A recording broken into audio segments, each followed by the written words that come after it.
Continue. Mm-hmm. And so this is Ben Gillespie interviewing Arturo Rodriguez at his home and studio in Miami. It is August 26th, 2020, and this is the Smithsonian Institution Archives of American Art Pandemic Project. Arturo, could you tell me about how your life and work have changed since March of this year? Well, it started like a big surprise. It really is like for everybody else.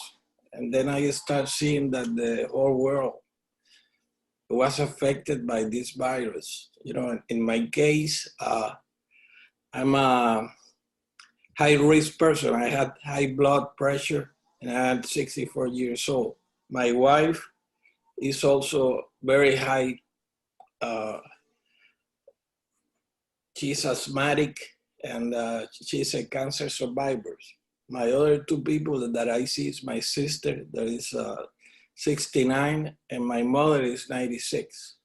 So I have to be very careful when I go out, when I do things like bringing food, bringing our supplies or whatever, and have a life that is very contained, you know, try not to go out.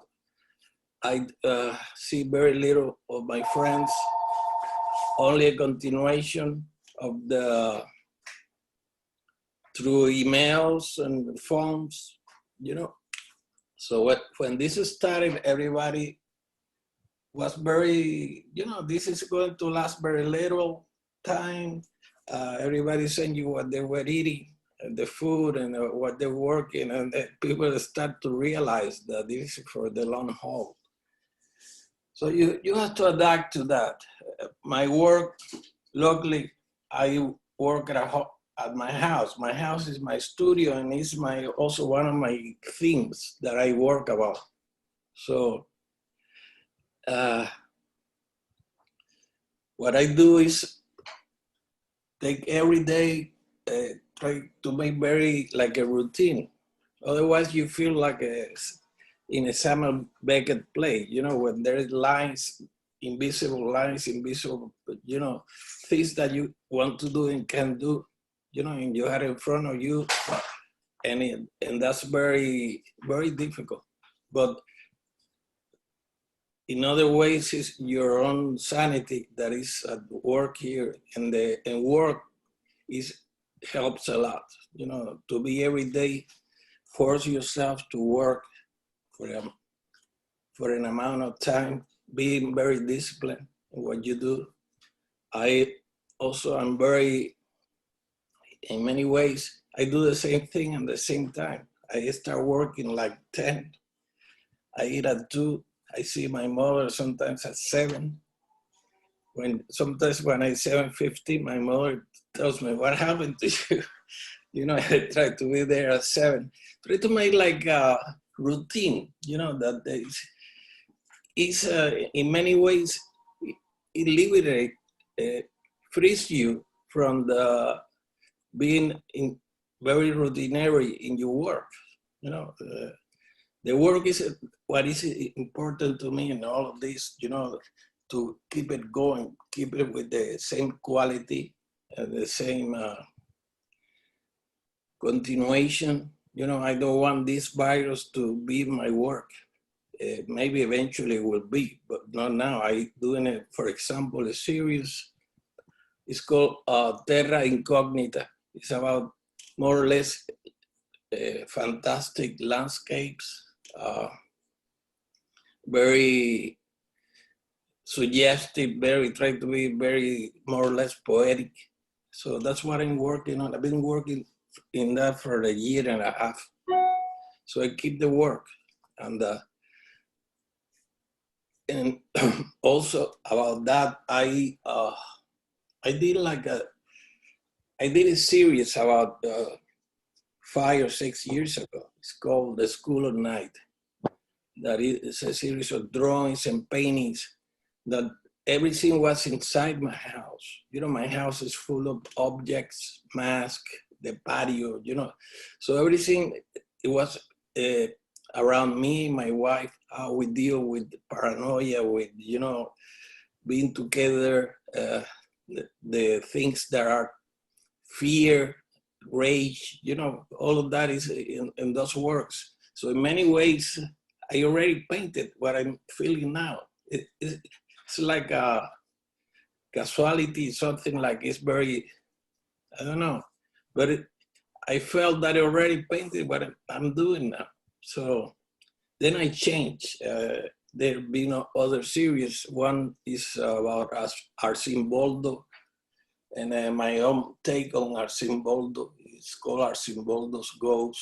And now I'm doing this Terra Incognita, which each one of these series takes me like 2 or 3 years or 4 to make, so. And then they start like fading off organically, it's just start already painted that, I'm tired of that, and I want to change and I want to do something different. And so everything comes to a natural, natural way. So, and, but still every day that is that effort, it becomes like you have to work at it, Right. Well, as what really struck me in how you were describing your life is how the routine is also a way of caring for yourself, because now you're a caretaker for so many people that you have that responsibility to keep yourself well so you can also tend to everyone else. Right. And the freedom that routine allows you. It's like if you're just you set everything else in your life on one track, and that inertia carries you, so your mind can be freer. And Exactly. I was wondering if is that routine different for you? Has your routine changed quite a bit since March, or is this something that's been consistent in your work for a while? I'm a very routinary person.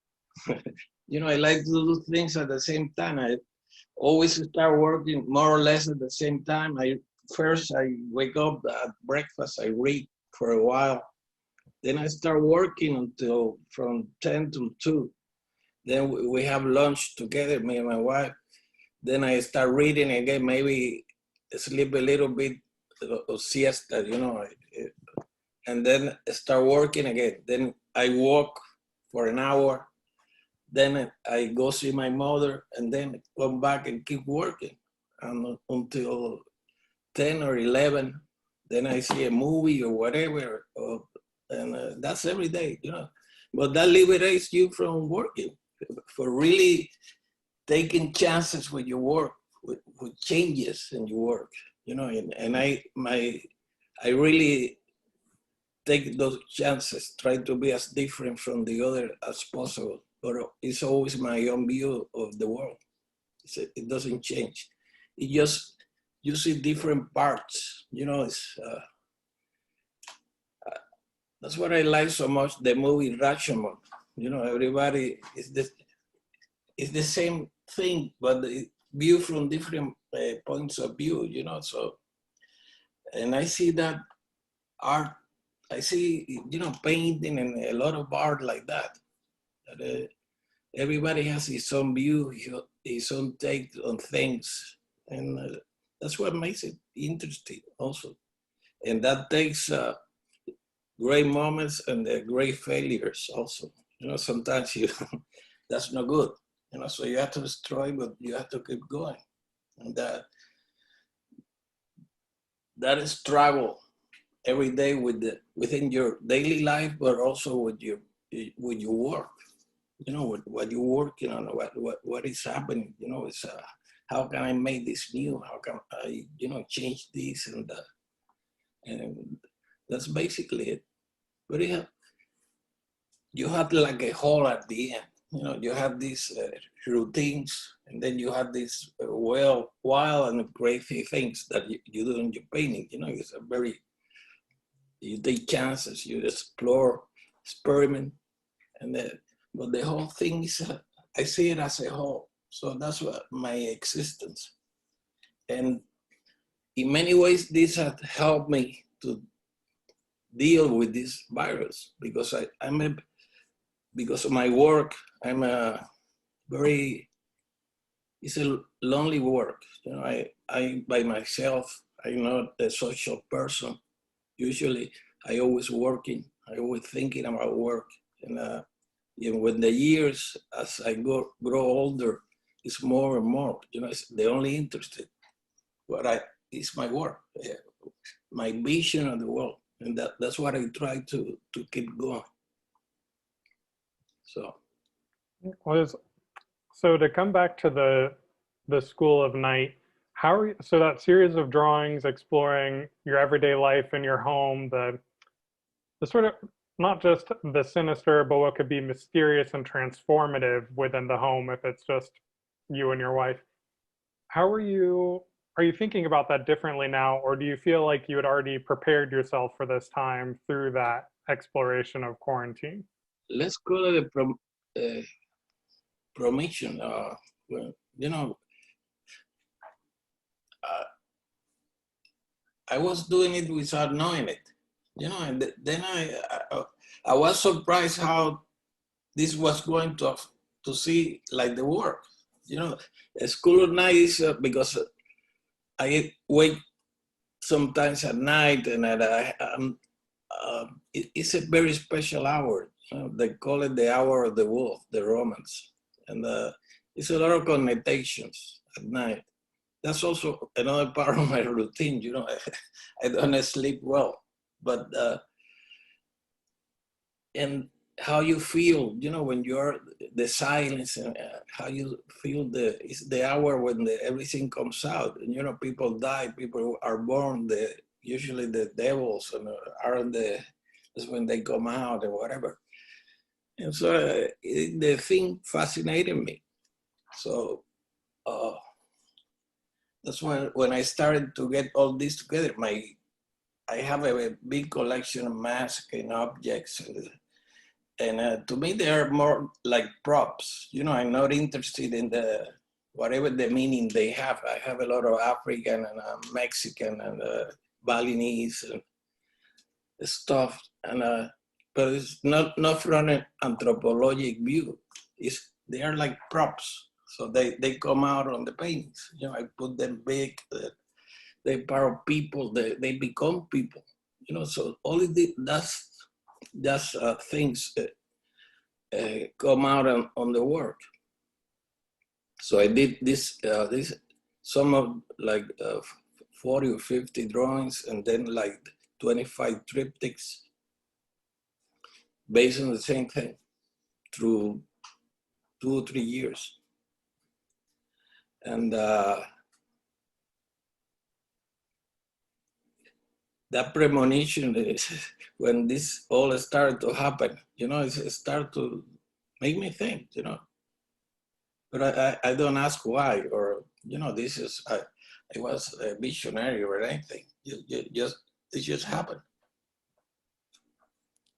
And that's, I mean, so interesting to have that sort of the alienation, but also the theatrical and the fantastical, um, and these domestic nocturnes, you know, celebrating how, or exploring the ways in which night can change our views of the everyday of the things we experience and are so familiar with. And then I'm wondering, how is that shaping your thinking at all with the terra incognitas and thinking about fantastic landscapes? So going from the domestic and the very intimate to the wider world. Exactly.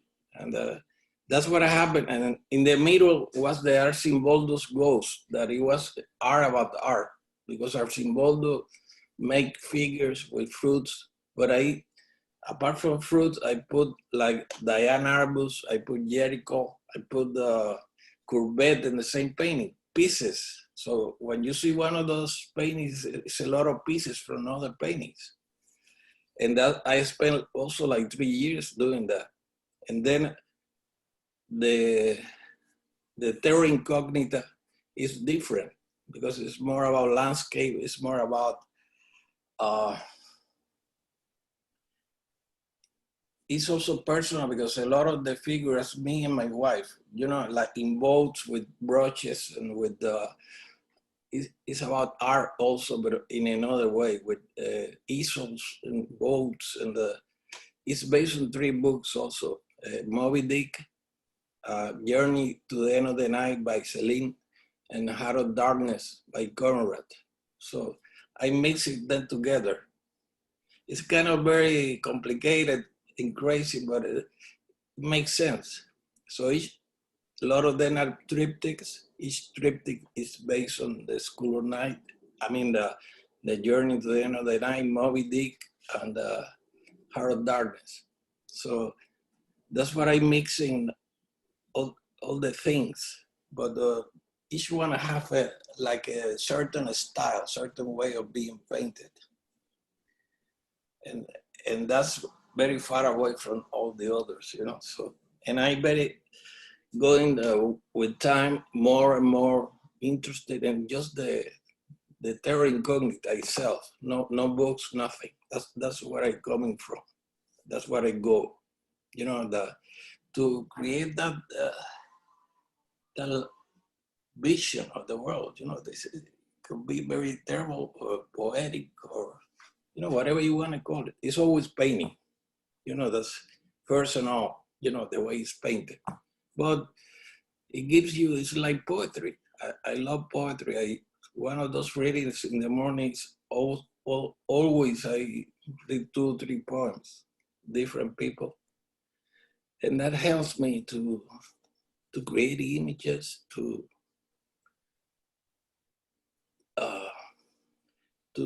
be suggestive, not being obvious. The book School of Night is also with poets. I asked like 10 poets, friend of mine, to do each one a poem for the book. So that came out very nice. I always illustrated other people's poems. So why not they should illustrate my drawings? So we did that book, and that came out great. I'm very proud of the book. I guess since you're reading every day, can I ask which books, which authors, which poems, what's felt most compelling to you in 2020, or what's drawing your attention? Well, I'm very eclectic to what I read, but usually I love haiku, I love Rimbaud, I love Beckett. It's one of my main influence through my life, because the way his vision of the world, I feel very close to it. You know, like Conrad, like Celine, is very pessimistic. Moby Dick is one of my favorite books, and always been obsessed by it. The other day I was talking to a friend. He told me that Fran Stella did a painting of each chapter of Moby Dick. You know, that's so. And I keep reading. You know, for example, what I'm reading right now is Patrick Modiano. You know, he's a French. He's a not didn't knew him that well, but I started reading him, and then I become obsessed. Start buying books on Amazon by him, and right now all I want to read is the Modiano's book, and like that, you know, I see a lot of movies. I love movies. I have like 5,000 DVDs. I have the whole Criterion almost collection. I love. I think film is very important in my work, because the image, the power of the image, you know, power like somebody like Kurosawa, or Fellini, or Bergman, you know, it's a Tarkovsky. By the way, there is a movie that I talking about all of this that we do every day, you know, the same thing. He has a movie called Sacrifice. I highly recommend it. And there is a part that a father is talking to a son, and they just planted a tree, and he's watering the tree, and he tells the son, there is a a legend that a monk from a monastery, every day at the same time, at the same amount of water, he put it on the tree. And if he did that, something had to change in the universe. You know, that thing that you do every day, you know, that's a lot of wisdom in there. And that influenced me also a lot. That thing, I saw that movie when it came out 20 years ago or so. And that always stayed with me. Of course, I have it in DVD. I've seen it like 20 times. So, and a lot of influence. Also, I listen a lot of music. I have a huge collection of music, classical, jazz, Cuban music, flamenco, and keep going every day. You know, while I work, I listen to music. And to me, it's very important also. Not only when I'm working. Sometimes you want to be very quiet and listen to a piece of music, and that helps. You know, it's like it's all part of you're taking all of this to your work. You know, the poetry, the music, the literature, film. It's like an unconscious. You put your unconscious really to work, because painting is not conscious. When you paint something, what I think I'm going to paint it, and something else is what it comes out in the painting. Usually totally different. That's why you keep painting and you try to fix this and that. And then the painting takes a life on its own. You know, it becomes separate from you. Until you finish, whatever you finish, you know, it's hard to finish a painting. Somebody said that you abandon them. So I think that's very truthful. Well, I think that's an amazing point to wrap up here, to abandon this and to let you get back to your routine. Thank you very much for speaking with me today. Okay, it's been a pleasure.